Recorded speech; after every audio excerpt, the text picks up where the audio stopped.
Zoom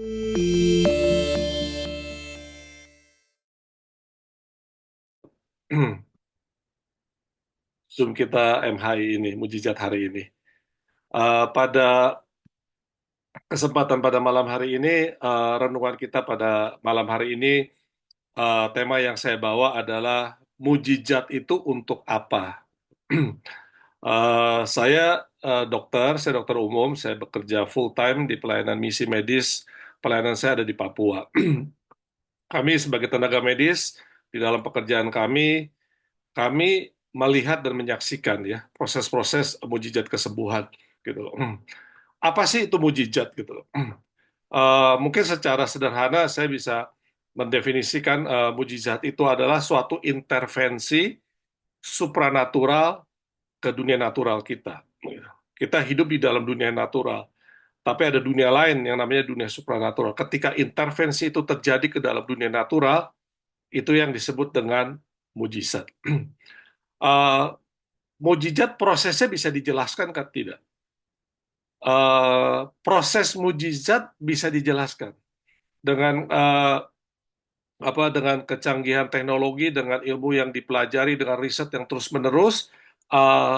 Semua proses pemulihan kesembuhan itu jalannya sama. Yang tidak bisa dijelaskan adalah waktunya. Orang kalau mengalami proses pemulihan, kesembuhan melalui pengobatan, itu ada step-step yang harus dilewati begitu ya. Tetapi dengan yang namanya mujizat, itu step-step itu bisa dipercepat. Itu yang namanya mujizat. Kenapa? Karena ada intervensi supranatural, di mana intervensi supranatural itu sifatnya tidak dibatasi oleh waktu dan dia bisa mengalahkan waktu begitu.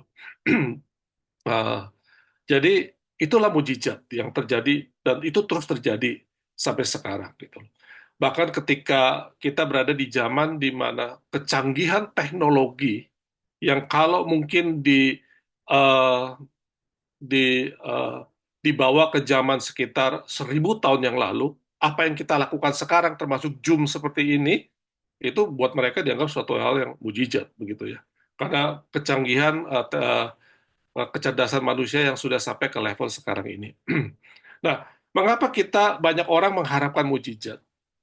Eh, Orang mengharapkan mujizat terjadi dalam hidupnya, jujur pada dasarnya adalah ketika kita berada dalam satu kondisi di luar kemampuan kita secara natural. Gitu.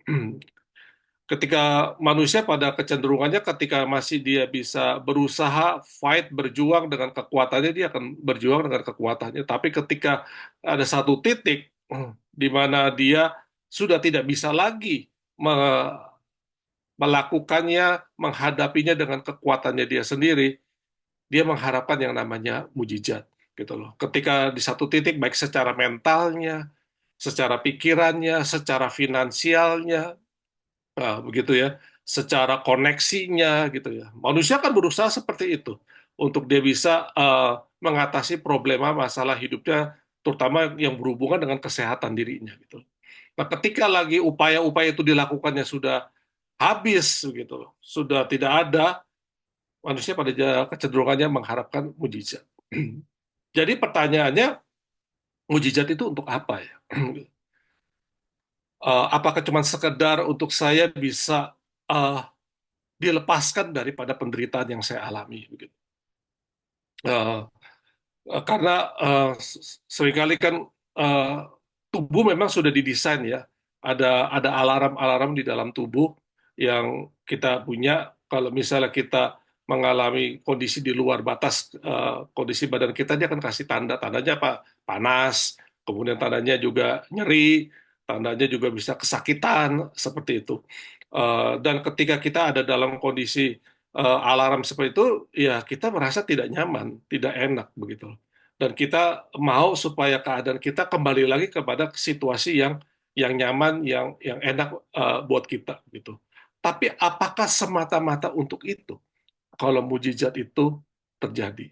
Pertanyaan yang terpenting adalah eh, apakah mujizat itu bisa membuat orang makin dekat kepada Tuhan? Ini pertanyaan yang mau kita renungkan pada sore hari ini dan malam hari ini. Apakah mujizat itu akan membuat orang itu bisa makin dekat dengan Tuhan?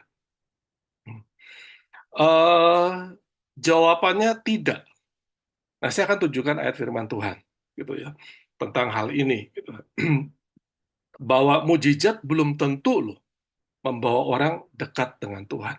Kita coba baca di dalam Yohanes 12 ayat yang ke-37.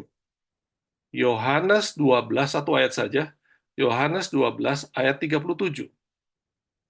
Firman Tuhan mengatakan, dan meskipun Yesus mengadakan begitu banyak mujizat di depan mata mereka, namun mereka tidak percaya kepadanya.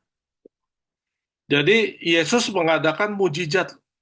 Kadang-kadang kita kalau menyaksikan satu tindakan mujizat satu aja itu sudah uh, wow, kita bisa melihat sesuatu hal yang luar biasa. Satu aja mujizat.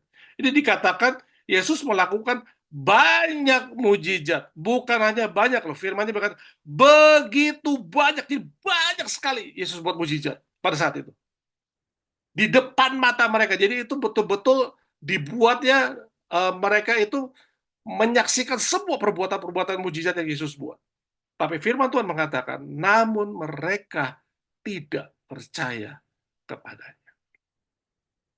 Di Alkitab ada banyak ya bukti-bukti yang menunjukkan bahwa mujizat itu belum tentu membuat orang itu makin dekat dengan Tuhan. Kalau Bapak Ibu perhatikan sejarahnya bangsa Israel keluar dari Mesir, itu semua prosesnya proses mujizat semua. Ketika tulah-tulah terjadi di Mesir, itu semua terjadi bukan dengan upaya manusia. Itu orang bisa melihat bahwa ini semua ada intervensi supranatural. Tulah 1, 2, 3 sampai yang ke-10, ketika lagi bangsa Israel keluar dari Mesir, dia harus nyebrang Laut Merah yang dibelah dengan kekuatan kuasa mujizat. Mereka ngalami itu. Mereka ngalami itu. Dan sampai mereka tinggal di padang gurun pun, mereka mengalami mujizat setiap hari. Mujizatnya apa? Ngelihat tiang awan, tiang api aja, itu suatu hal yang luar biasa. Tiap hari. Kemudian tiap hari dapat makanan datang dari langit. Itu saja mereka masih mengeluh. Itu saja firman Tuhan kata, bahasa Indonesia jelas sekali kata-katanya, bersungut-sungut. Dan apa yang terjadi? Tuhan musnahkan mereka. Tidak ada satupun dari mereka yang keluar dari Mesir yang sampai masuk ke tanah perjanjian kecuali Yosua dan Kaleb. Yang generasi yang keluar ya. Dan anak-anaknya yang memang masuk. Tapi generasi yang keluarnya cuma hanya Yosua dan Kaleb. Jadi pertanyaannya kembali, kalau saya diizinkan Tuhan, saya mengalami mujizat, apakah itu membuat saya dekat dengan Tuhan?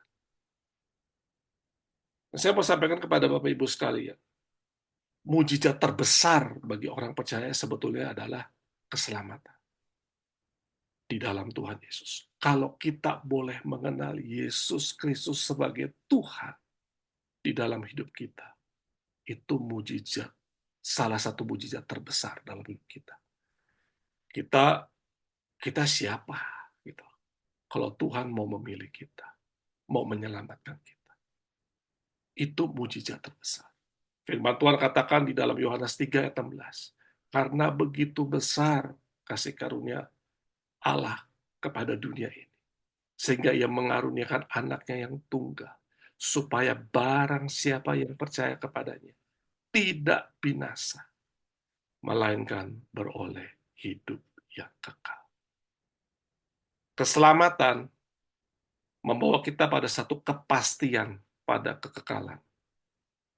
Dalam semua kehidupan orang yang orang jalanin, orang tuh paling takut dengan satu perkara, ketidakpastian. Tapi di dalam keselamatan di dalam Tuhan Yesus, itu membawa kita kepada kepastian pada kekekalan. Dalam keadaan yang seperti itu, kita akan mulai mengalami yang namanya dipulihkan hubungan kita dengan Bapa di surga.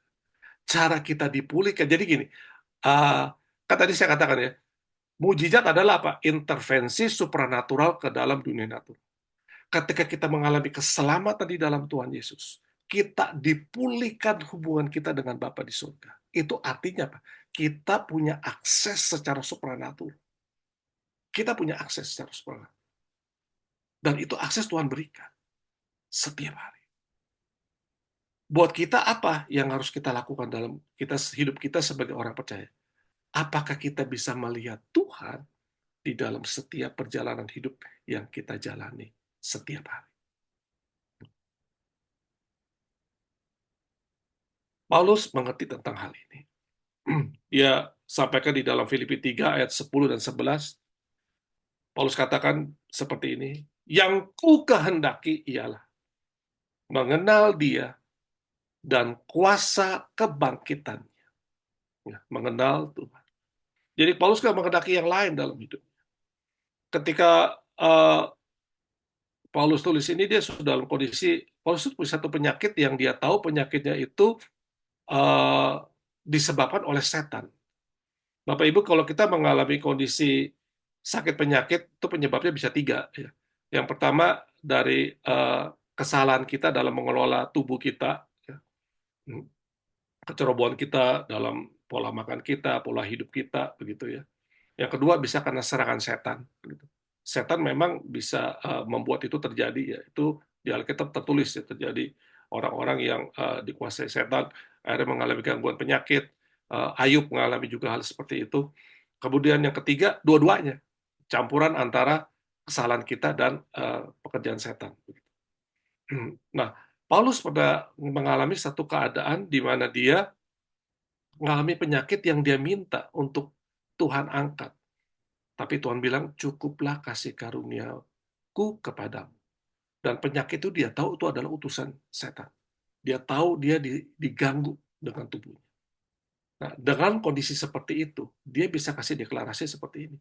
Yang ku kehendaki ialah mengenal dia dan kuasa kebangkitannya dan persekutuan dalam penderitaannya, di mana aku menjadi serupa dengan dia dalam kematiannya, supaya aku akhir ini beroleh kebangkitan dari antara orang mati. Kuasa kebangkitan itu akan bekerja dalam hidup kita. Kalau keinginan hidup kita mengenal dia, dan mengenal dia, dan mengenal dia, dan bersekutu dengan dia.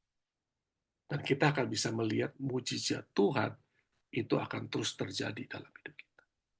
Ya, kalau tadi kesaksian Ibu Elisa tadi, kalau kita dengar kesaksiannya, Ibu Elisa itu kan menyampaikan titik baliknya ketika dia bilang begini, ketika saya pasrah sama Tuhan, ketika saya berserah kepada Tuhan, ketika saya mulai berdamai dengan badan saya. Itu titiknya di situ. Kalau tadi Bapak Ibu dengar kesaksiannya beliau. Baru kemudian Tuhan izinkan mujizat itu terjadi. Mujizat apa yang terjadi dalam Ibu Elisa pada saat itu? Kita kan nggak melihat mujizat ketika lagi di ronsen langsung tumornya hilang, nggak kayak gitu. Mujizat pertama, dia bisa melewati semua seri kemoterapinya itu dengan dilewati dengan berhasil gitu. Nggak semua orang lo bisa bertahan dengan kemoterapi berat. Gitu. Ketika kita bisa melewati seri kemoterapi itu dan terus bisa lewat, itu mujizat. Saya punya teman, satu ibu yang sudah Tuhan panggil pulang ke sorga. Nah, dia itu mengalami kanker payudara uh, triple negatif ya. Istilah triple negatif itu penyebabnya itu nggak nggak ketahuan dari mana tiba-tiba aja kena kanker. Biasa kalau triple negatif itu yang paling berat ya. Dan dia tuh di kemoterapi lebih dari 40 kali. Dan itu makan waktu sekitar 5 tahun. Ibu itu di ruangan uh, kemo itu udah dikenal sama pasien-pasien yang masuk ke situ. Tapi dia bilang dia menantikan waktu-waktu dia mau di kemo. Dia bilang apa? Supaya saya bisa bercerita dengan orang di sebelah saya. Itu saking sering di kemo, Bapak Ibu, itu untuk dimasukin jarumnya aja kadang-kadang suka susah. Karena pembuluh darahnya mungkin sudah banyak yang udah ngalami pengerasan. Ya, gitu. Jadi susah cari pembuluh darah. Itu aja untuk dia berjuang. Untuk dia bilang, supaya saya bisa ketemu orang di sebelah saya, dan saya bisa bercerita tentang Yesus. Itu mujizat tuh. Akhirnya Tuhan panggil dia pulang setelah 5 tahun. Tapi selama 5 tahun, dia ada di ruang kemo yang rutin dia datang ke sana. Dia dapat kesempatan untuk bercerita tentang Tuhan. Itu sampai ya, petugas kesehatan di situ mengizinkan untuk ibu ini mendoakan pasien-pasien yang ada di sekitar. Bapak Ibu juga bisa buat hal yang sama. Mujizat adalah sesuatu yang terjadi dalam hidup kita untuk kita bisa melihat perbuatan-perbuatan Tuhan masih terjadi dalam hidup kita. Dengan demikian kita bisa melihat bahwa inilah semuanya adalah perbuatan Tuhan. Nikmatilah Tuhan di dalam semua proses kehidupan yang Tuhan buat terjadi atas hidup kita. Tujuannya cuma satu, supaya kita menjadi saksinya dia. Kita bisa bercerita, Tuhan kita punya kuasa kebangkitan. Tuhan kita punya kuasa yang mengatasi semua. Saya mau cerita sedikit kesaksian buat diri saya. Saya pernah mengalami waktu saya masuk sekolah kedokteran, di awal saya masuk sekolah kedokteran, saya mengalami diare ya. Diare yang berat sekali sampai saya mengalami imbalance